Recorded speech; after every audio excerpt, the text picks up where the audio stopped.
are guys, ang gagamitin kong pang interface sa kanya, testing for interface, is yung iPhone 11. Ito iPhone na walang naka-interface na Bluetooth ngayon. Yung Pro Max ko kasi naka-interface sa dalawang headsets which I'm using, the JBLs. In try to open, they say that you have dapat to make sure your Bluetooth is open. It's open. Then just do like this and we will see if it's going to interface. Yes guys, interface kagad siya. It's telling us to connect. So connect. Connecting. And it's telling guys yung percentage ng AirPods mo and your percentage ng casing niya. So, as per reviews na nababasa ko, yung AirPods mo has around 5 hours of usage.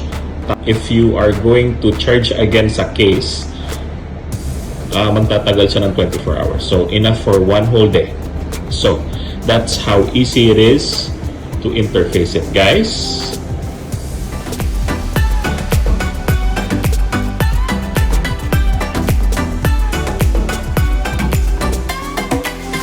So guys, after showing you paano i-connect yung AirPods natin, I will show you now. I-compare ko siya sa headset na usually ginagamit ko. Actually, I bought this one, the AirPods Generation 2 for my wife, and this is what I am using now. The JBL Pure Bass Zero Cable. So now guys, we will compare both of them. You can see size wise, pag tinitignan mo on their case, it's like double the size. And also the thickness is almost, yeah, the thickness, if you see, the JBL is thicker.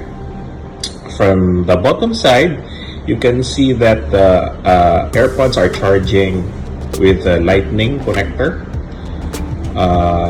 This variant is only the one that I bought is only using the lightning connector. Pero may what I said in my last vlog, you have also an option for a wireless charger for this one. For the JBL, it is using a USB to charge. This is the old USB cable. And then the connection of this one is almost the same. So, i-open mo lang siya, because this one is connected to my personal phone. Kasi dito I'm using two phones. One is personal phone and one for work phone. So right now this is connected to my personal phone. So guys, we will compare now the AirPods physically, kasi I think it's better to actually compare an AirPods with the one that I'm using, so makikita natin yung parang pros and cons of the AirPods. So you can see here, ang AirPods is wala siyang haptic button. It means no physical button. Yung gestures niya is by pressing here only. So I find it a little bit awkward na wala kang button na tinatouch. Minsan, I have to admit, maybe it's me, but medyo hindi ko nakukuha yung timing ng press niya or something like that. It's like, I don't know. But for here, sa JBL natin, this is an actual button. So when you press it, you have, hindi nyo naririnig sa camera, but this is an actual button. You can have a click. So with battery life, I tested this one. It is, yeah, it will really give you around 5 hours of listening and talk time.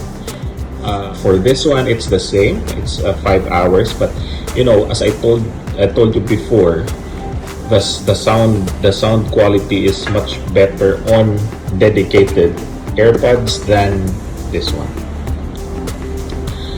Another thing that I noticed is this paano siya nilalagay sa ears.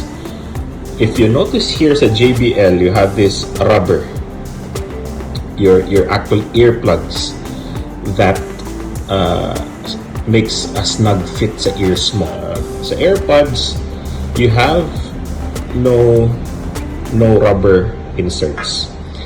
So other people like it na naririnig nila yung noise sa paligid, or if you really like noise cancelling, if you really like to cancel the noise and try to focus on what you're listening to, then better to go with these headsets with some rubber plug-in sa ears.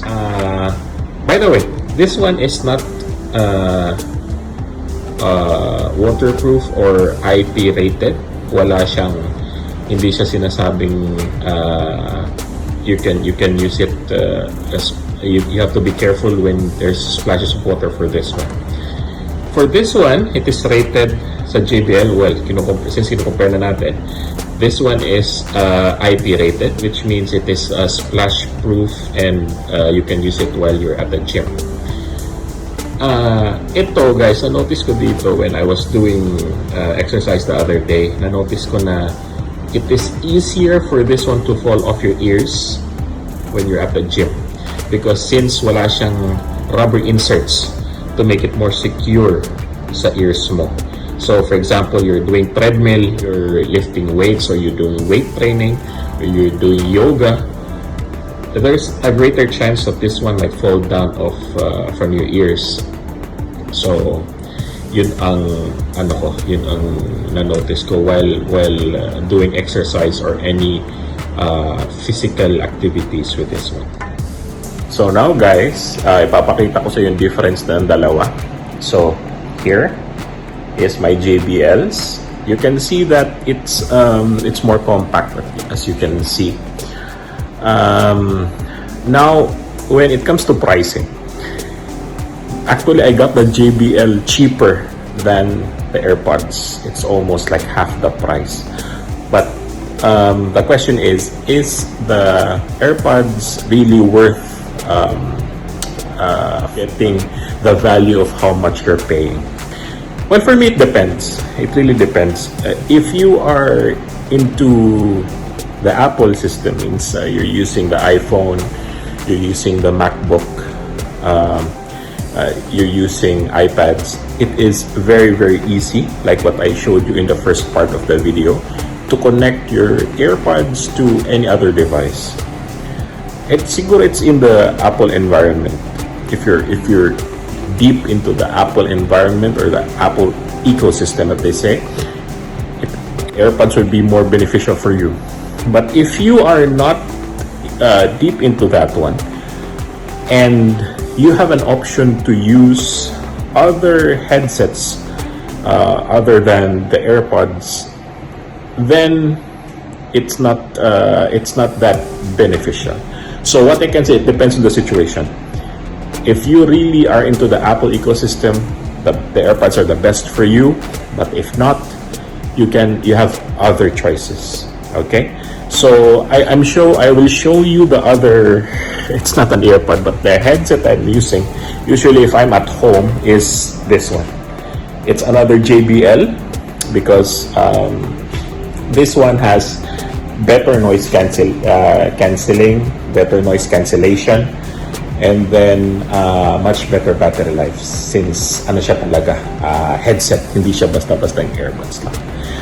So guys, that's it for my review of the AirPods, and see you next time.